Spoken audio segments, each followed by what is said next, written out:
Hello guys. आज मैं बात करने वाला हूँ एक ऐसे टॉपिक के बारे में जिसके बारे में बहुत ही कम लोग बात करते हैं। जी हाँ, मैं ऐसे ही एक टॉपिक पे बात करने वाला हूँ और वो टॉपिक है सैटेलाइट स्टेशन।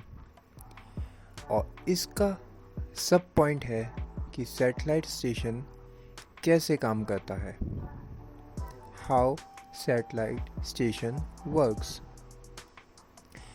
तो चलिए इसको शुरू करते हैं।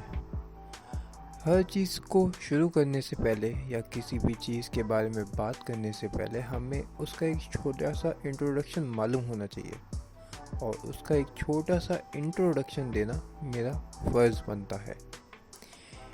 तो चलिए स्टार्ट करते हैं एक छोटे से इंट्रोडक्शन से। जैसा कि आप जानते हैं कि एक सैटेलाइट स्टेशन एक ग्राउंड बेस्ड फैसिलिटी होता है जो सैटेलाइट्स के साथ कम्युनिकेट करता है जो अर्थ के ऑर्बिट में होते हैं। ये स्टेशंस टेलीकम्युनिकेशंस, वेदर्स, फोरकास्टिंग, नेविगेशन और साइंटिफिक रिसर्च के लिए काफ़ी इम्पॉर्टेंट होते हैं। इस डॉक्यूमेंट और इस वीडियो में, या कह लीजिए इस छोटी सी इंफॉर्मेशन से भरी वीडियो में, हम सैटेलाइट स्टेशन के फंक्शनिंग को एक्सप्लोर करेंगे। जी हाँ, और उनके कंपोनेंट्स, ऑपरेशंस और टेक्नोलॉजी को समझेंगे जो उन्हें चलाता है, और वो भी बारीकी से। तो चलिए हम भी चलते हैं इस दूर आसमान में जहाँ होते हैं सैटेलाइट स्टेशंस। तो चले हम साथ चलते हैं और जानते हैं ऐसी ऐसी अनोखी बातें जो आज से पहले हमने ना सुनी हो। सैटेलाइट स्टेशंस के कंपोनेंट्स, यानी ऐसी चीज़ें जो सैटेलाइट स्टेशन के कंपोनेंट्स कहलाए जाते हैं, हम उससे शुरुआत करेंगे। नंबर 1 पे आता है एंटीनास। हमने बचपन से लेके अब तक बहुत से तरीके के एंटीनास देखे होंगे, चाहे वो फिर रेडियोज़ में हो, कार्स के अंदर, पुरानी कार्स में, या फिर किसी भी चीज़ में हमने रेडियो या फिर और छोटी मोटी चीज़ों में एंटीनास को ज़रूर से ज़रूर देखा होगा। तो पहली चीज़, जो पहला मोस्ट इम्पॉर्टेंट कंपोनेंट होता है, वो होता है एंटीनास। तो एंटीना सैटेलाइट स्टेशन का सबसे विजिबल पार्ट होता है, जैसे कि हर एक चीज़ में होता है। यह सिग्नल्स को सैटेलाइट तक ट्रांसमिट और रिसीव करते हैं। एंटीना का साइज और डिज़ाइन डिपेंड करता है ऑपरेशन फ्रीक्वेंसी और सैटेलाइट कम्युनिकेशन के टाइप पर। यानी कि आप किसी भी चीज़ से जब कम्युनिकेट करते हैं तो उसके लिए एंटीना एक बहुत ही इम्पॉर्टेंट रोल प्ले करता है। एंटीना से ही आप अपनी कम्युनिकेट यानी अपनी से ही किया जाता है। यानी अगर मैं आसान भाषा में बोलूँ तो यानी कि आप अपना डाटा भेजते हैं सामने वाले की तरफ, वो भी एक एंटीना के थ्रू, जिससे सेंडर और रिसीवर को एक दूसरे की बातचीत और कम्युनिकेट करने में काफ़ी ज़्यादा आसानी होती है। इसीलिए एंटीना सैटेलाइट स्टेशन का एक मोस्ट इम्पॉर्टेंट कंपोनेंट होता है। तो चलिए अब दूसरे कंपोनेंट की तरफ चलते हैं, जो होता है ट्रांसमीटर्स और रिसीवर्स।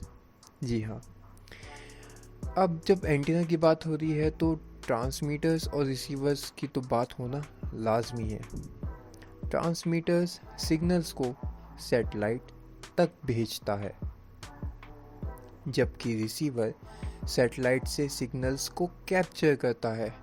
यानी कि एक तरफ से तो सिग्नल भेजा जा रहा है यानी सैटेलाइट से, और दूसरी तरफ से सिग्नल्स को कैच किया जा रहा है, कैप्चर किया जा रहा है हमारी अर्थ पर, और यहीं से वो चीज़ आती और जाती रहती है।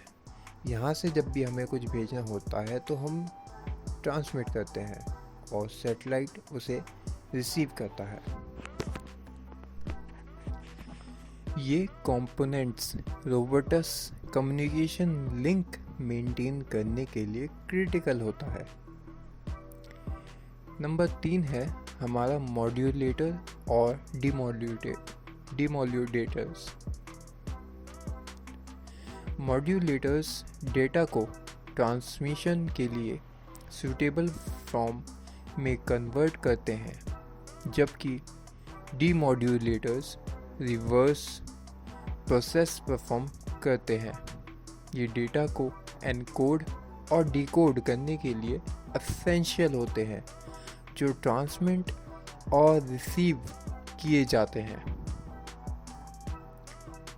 4th पॉइंट है हमारा पावर सप्लाई।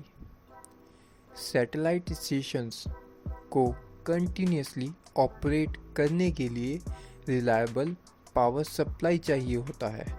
इसमें बैकअप सिस्टम्स भी इंक्लूड होते हैं, जो अनइंटरप्टेड ऑपरेशन को इंश्योर करते हैं, यानी ध्यान रखते हैं। इस शॉर्ट में कहा जाए तो सैटेलाइट स्टेशन को जो लगातार चलाने के लिए जो एक मजबूत सहारा चाहिए होता है वो होता है पावर सप्लाई के थ्रू। इसमें जो सिस्टम के लिए ज़रूरतमंद चीज़ होती है, जो सहारा देती है, उसको सेट करने के लिए पावर सप्लाई एक बहुत ही ज़्यादा अहम रोल निभाता है, और ये ऑपरेशन को अनइंटरप्ट करने से भी ध्यान रखता है। नेक्स्ट 5th पॉइंट है हमारा control systems. Control system satellite station के ऑपरेशन को मैनेज करते हैं, इंक्लूडिंग, अगर साथ में कहा जाए तो सैटेलाइट को ट्रैक करना, एंटीना पोजीशंस एडजस्ट करना और इक्विपमेंट की हेल्थ मॉनिटर करना। ये सब का सब काम किया जाता है कंट्रोल सिस्टम के थ्रू।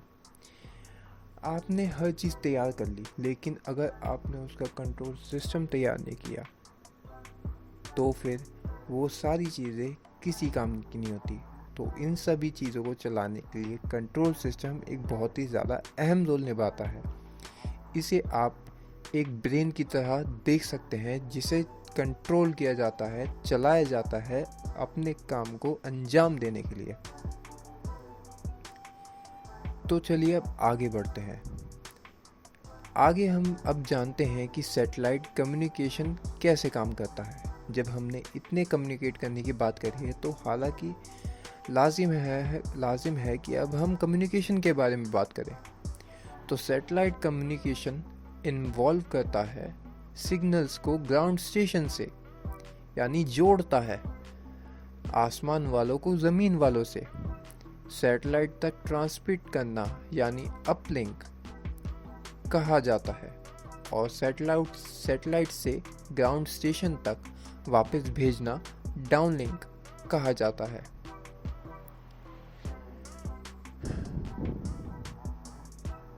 यानी कि ज़मीन वालों को जब आसमान वालों को कोई बात भेजनी होती है या कोई डेटा या कोई बातचीत कम्युनिकेट करना होता है तो उसे अपलिंक कहते हैं, और जब आसमान वालों को ज़मीन वालों से बातचीत करनी होती है या कोई डाटा या कोई कम्युनिकेट करना होता है तो उसे डाउनलिंक कहते हैं। ये एक स्टेप बाय स्टेप प्रोसेस है। और कैसा प्रोसेस है, चलिए वो भी मैं आपको बता देता हूँ। Number 1, signal generation. जी हाँ, प्रोसेस स्टार्ट होता है सिग्नल जनरेशन से ग्राउंड स्टेशन पर। ये वॉइस सिग्नल, डेटा या किसी और फॉर्म में भी इंफॉर्मेशन हो सकती है। इट्स ऑल डिपेंड ऑन कि क्या सिचुएशन है और किस बारे में बात की जा रही है। सेकंड पॉइंट होता है मॉड्यूलेशन। जनरेटेड सिग्नल्स को मॉड्यूलेट किया जाता है ताकि ट्रांसमिशन के लिए प्रिपेयर हो सके। इसमें डेटा को कैरियर वेव पर एनकोड करना शामिल होता है, लाजिम होता है, किया जाता है, जिसे मॉड्यूलेशन कहा जाता है। नंबर 3 पे आता है ट्रांसमिशन। मॉड्यूलेटेड सिग्नल को हाई पावर, एकदम हाई पावर ट्रांसमीटर और लार्ज एंटीनास यूज करके सैटेलाइट तक भेजा जाता है, जिसे ट्रांसमिशन कहा जाता है। नंबर 4 पे आता है सैटेलाइट रिसेप्शन। सैटेलाइट सिग्नल को रिसीव करता है और प्रोसेस करता है। सैटेलाइट के टाइप पर डिपेंड करता है इसमें सिग्नल्स को एम्पलीफाई करना या दूसरे ग्राउंड स्टेशन तक रिलाई करने शामिल हो सकता है। 5th आता है हमारा डाउनलिंक, जिसके बारे में अभी हमने बात करी। इसे शॉर्ट में मैं बता दूं कि प्रोसेस्ड सिग्नल को फिर से ग्राउंड स्टेशन तक ट्रांसमिट किया जाता है। जैसा कि पहले मैंने बताया कि आसमान वालों को ज़मीन वालों से बातचीत किया जाता है। 6th पॉइंट आता है हमारा डिमॉड्यूलेशन और प्रोसेसिंग। ग्राउंड स्टेशन सिग्नल को रिसीव करता है और डिमॉड्यूलेट करके ओरिजिनल डेटा एक्सट्रैक्ट करता है। फिर ये डेटा प्रोसेस करके एंड यूज़र तक भेजा जाता है। इन सभी प्रोसेस को सैटेलाइट कम्युनिकेशन कहा जाता है और इसी तरह इन 6 पॉइंट्स के थ्रू कम्युनिकेट किया जाता है। अब हम बात करते हैं सैटेलाइट स्टेशंस के टाइप के बारे में। Types of satellite station. देखा जाए तो डिफरेंट टाइप्स के स्टेशंस यानी सैटेलाइट स्टेशंस होते हैं जो डिफरेंट पर्पस सर्व करते हैं, डिफरेंट पर्पस के लिए बनाए जाते हैं, डिफरेंट पर्पस डिफरेंट यूजेस के लिए यूज़ किए जाते हैं।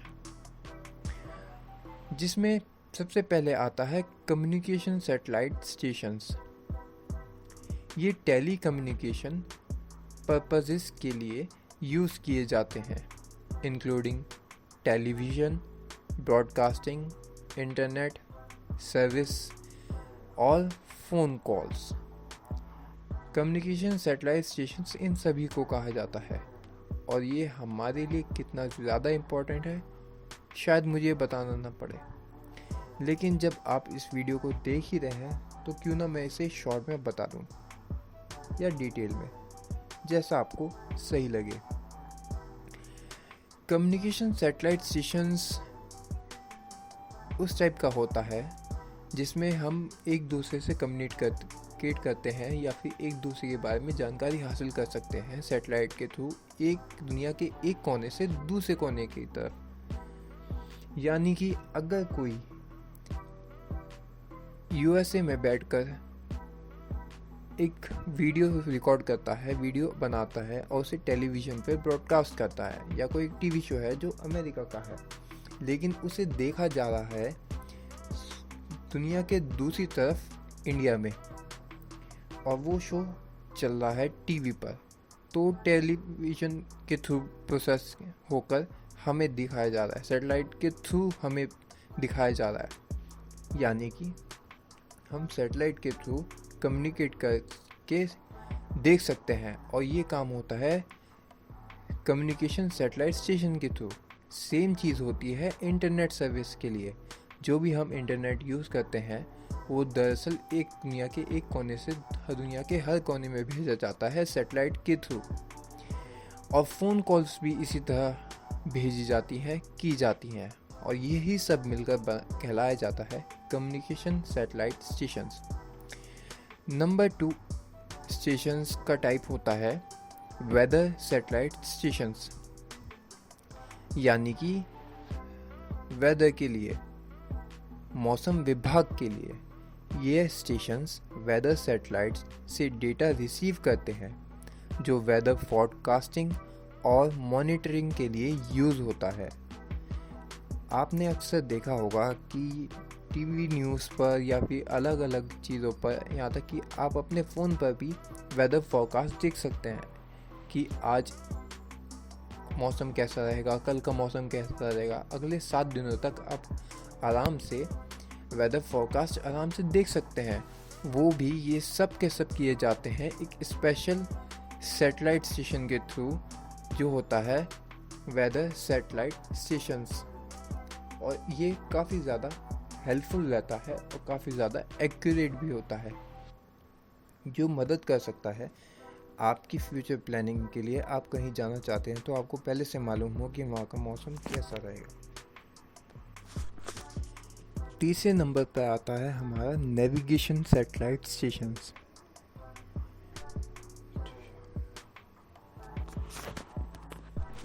ये स्टेशंस नेविगेशन सैटेलाइट्स जैसे जीपीएस के साथ काम करते हैं ताकि लोकेशन और टाइमिंग इंफॉर्मेशन प्रोवाइड कर सके। और ये डिफरेंट टाइप्स के होते हैं। इसमें भी काफ़ी सारी टाइप्स और चीज़ें होती हैं, और ये सिर्फ एक सैटेलाइट के थ्रू नहीं होता। इसमें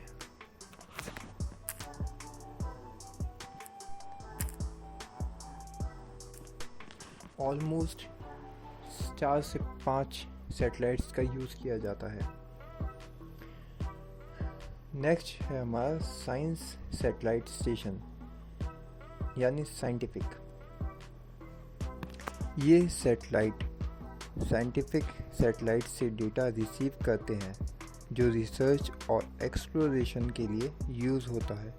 ये स्पेशली साइंटिस्ट के लिए होता है जो अपनी रिसर्च के लिए और काफ़ी सारी नई नई चीज़ों को खोजने के लिए यूज़ किया जाता है। चलिए अब हम आगे बढ़ते हैं अपने नेक्स्ट चीज़ की तरफ, जो है टेक्नोलॉजिकल एडवांसमेंट। सैटेलाइट स्टेशंस की टेक्नोलॉजी में over the years significant advancements हुए हैं। Modern satellite stations digital signal processing और एडवांस मॉड्यूलेशन टेक्निक्स और हाई फ्रीक्वेंसी बैंड्स यूज़ करते हैं ताकि कम्युनिकेशन क्वालिटी और एफिशिएंसी को एनहेंस किया जा सके, जिसमें डिजिटल सिग्नल प्रोसेसिंग यानी डीएसपी को हम कहते हैं। डीएसपी मोर एफिशिएंट और एक्यूरेट सिग्नल प्रोसेसिंग अलाउ करता है, जो नॉइस रिड्यूस करता है और कम्युनिकेशन क्वालिटी को इम्प्रूव करता है। फिर आता है एडवांस मॉड्यूलेशन टेक्निक्स। ये टेक्निक जैसे क्वाड्रेटर एम्पलीट्यूड मॉड्यूलेशन, जिसे हम शॉर्ट में QAM कहते हैं, और ऑर्थोलॉजिकल फ्रीक्वेंसी डिवीजन मल्टीप्लेक्सिंग, जिसे OFDM भी कहते हैं। ये हायर डेटा रेट्स और बैंडविड्थ के मोर एफिशिएंट को यूज़ अलाउ करते हैं। फिर हम आते हैं आगे हाई फ्रीक्वेंसी बैंड की तरफ। ये हाई फ्रीक्वेंसी बैंड्स जैसे कि बैंड का यूज़ हायर डेटा को रेट्स और बेटर परफॉर्मेंस को इनेबल करता है। स्पेशली ब्रॉडबैंड इंटरनेट सर्विसेज के लिए इसे ख़ास तौर पर यूज़ किया जाता है, यानी इस्तेमाल किया जाता है। अब जब हम इसके बारे में इतनी ही चर्चा कर रहे हैं, इतनी ही बात कर रहे हैं, तो इसमें हमें कुछ चैलेंजेस भी आते हैं और उसके कुछ सॉल्यूशंस भी होते हैं, तो उनकी तरफ भी गौर से देखते हैं। तो जो सैटेलाइट स्टेशन ऑपरेट करना काफ़ी चैलेंजेस के साथ होता है, इंक्लूडिंग सिग्नल अटेंशन, इंटरफेरेंस और लेटेंसी। ये सारी चीज़ें की दिक्कत आती रहती है, और इनके कुछ सॉल्यूशंस भी होते हैं, जैसे कि सिग्नल अटेंशन। इसका मतलब है कि स्ट्रेंथ का लॉस जब ये एटमॉस्फेयर से ट्रैवल करता है, इसे कॉम्बैट करने के लिए satellite stations high gain antennas और पावरफुल ट्रांसमीटर्स का यूज़ करते हैं। फिर आता है इंटरफेरेंस। दूसरे सिग्नल से इंटरफेरेंस कम्युनिकेशन डिस्ट्रीब्यूट पर कर सकता है। Modern satellite stations advance filtering techniques और फ्रीक्वेंसी कंडीशन यूज़ करते हैं ताकि इंटरफेरेंस मिनिमाइज हो सके। तीसरे नंबर का सॉल्यूशन है लेटेंसी। लेटेंसी का सॉल्यूशन के लिए यूज़ किया जाता है कम्युनिकेशन में टाइम डिले, जो लेटेंसी के नाम से जाना जाता है। सैटेलाइट कम्युनिकेशन में इनहेरेंट होता है due to long distance involved techniques जैसे सैटेलाइट कंसल्टेशंस और लो अर्थ ऑर्बिट, यानी जिसे हम LEO के नाम से भी जाना जाता है, सैटेलाइट लेटेंसी को रिड्यूस करता है। ये सारे सॉल्यूशंस थे जो मैंने आपको बताए। फिर हम बात करते हैं सैटेलाइट स्टेशंस का फ्यूचर क्या होता है। हमने उसके बारे में जाना कि क्या है ये, कैसे काम करता है, क्या दिक्कत आती है। क्या हम इसके फ्यूचर के बारे में बात ना करें? ऐसा कैसे हो सकता है? तो सैटेलाइट स्टेशन का फ्यूचर काफ़ी ज़्यादा ब्राइट है। अभी तो फ़िलहाल ऐसा ही नज़र आ रहा है, क्योंकि सैटेलाइट स्टेशन का फ्यूचर प्रॉमिसिंग लगता है with the advent of new technologies और increasing demand of satellite based service. Innovation जैसे small satellites, usable launches vehicles और इंटर सैटेलाइट लिंक्स इंडस्ट्री को रिवॉल्यूशन करने के लिए सेट है, तैयार है, बस उन्हें रजामंदी चाहिए। जिसमें सबसे पहले आता है स्मॉल सैटेलाइट्स। स्मॉल सैटेलाइट्स या कहा जाए क्यूब सेट्स का डेवलपमेंट सैटेलाइट टेक्नोलॉजी को मोर एक्सेसिबल और कॉस्ट इफ़ेक्टिव बना रहा है। ये स्मॉल सैटेलाइट लार्ज नंबर्स में लॉन्च किए जा सकते हैं ताकि सैटेलाइट कंस्टलेशंस क्रिएट हो सके जो ग्लोबल कवरेज को लो लेटेंसी कम्युनिकेशन प्रोवाइड करता है। दूसरे नंबर पे आता है हमारा रीयूजेबल लॉन्च व्हीकल्स, यानी वो व्हीकल जिन्हें बार बार यूज़ किया जा सके। कंपनीज इन मामलों में काफ़ी ज़्यादा ध्यान दे रही है, जिसमें सबसे पहला मेरे दिमाग में नाम आ रहा है सिर्फ और सिर्फ स्पेस एक्स, जो रीयूजेबल लॉन्च व्हीकल डेवलप कर रहा है, जो सैटेलाइट्स लॉन्च करने का कॉस्ट सिग्निफिकेंटली रिड्यूस करते हैं। ये सैटेलाइट कंस्टलेशंस डिप्लॉय और मेंटेन करने में मोर फैसिलेबल बना देते हैं। तीसरे नंबर पे आता है इनर सैटेलाइट लिंक्स। आसान शब्दों में कहूँ तो इनर सैटेलाइट लिंक सैटेलाइट्स को डायरेक्टली एक दूसरे के साथ कम्युनिकेट करना अलाउ करते हैं। ग्राउंड बेस्ड रिले स्टेशंस की ज़रूरत को कम करते हैं और डेटा ट्रांसमिशन की एफिशिएंसी को इम्प्रूव भी करते हैं। इन सब के बारे में जानकर मैं सिर्फ एक ही बात कहना चाहूँगा कि satellite stations modern communication, navigation, weather forecasting और साइंटिफिक रिसर्च में क्रूशियल रोल प्ले करता है। ऑनगोइंग टेक्नोलॉजिकल एडवांसमेंट और increasing demand for satellite based services के साथ सैटेलाइट स्टेशंस का इम्पोर्टेंस और कैपेबिलिटीज़ और भी ग्रो करने वाला है। मुझे तो फ़िलहाल ऐसा ही लग रहा है। आपको कैसा लगता है? आप ज़रूर बताना। दरअसल सैटेलाइट स्टेशंस के कंपोनेंट्स, ऑपरेशंस और चैलेंजेस को समझकर हम उनकी सिग्निफिकेंस और उन्हें ड्राइव करने वाली टेक्नोलॉजी को बेटर एप्रिशिएट कर सकते हैं, जिससे उन्हें भी फ़ायदा होगा और हमारी टेक्नोलॉजी को भी ज़रूर से ज़रूर काफ़ी फ़ायदा होगा। हालांकि देखा जाए तो ये हम इसमें काफ़ी ज़्यादा तरक्की करते आए हैं एज अ ह्यूमन बीइंग, लेकिन अब तक जितनी हमने तरक्की करी है उससे हमें आगे और भी कहीं ज़्यादा तरक्की करना अभी बाकी है, जो कि हालांकि हमें करनी भी चाहिए। तो इसमें मैं बस का सपोर्ट ही चाहूँगा कि आप भी सपोर्ट दें, यानी कुछ ना कुछ इसके बारे में बात करें, क्यूरियोसिटी दिखाएं, जिससे उन्हें भी आगे काम करने में प्रोत्साहन मिले। खैर, आज के लिए इतना ही। मिलूँगा मैं फिर से आपसे एक नई वीडियो में। तब तक के लिए आप इस वीडियो को लाइक करना, शेयर करना और हो सके तो मेरी और भी वीडियोस देखना।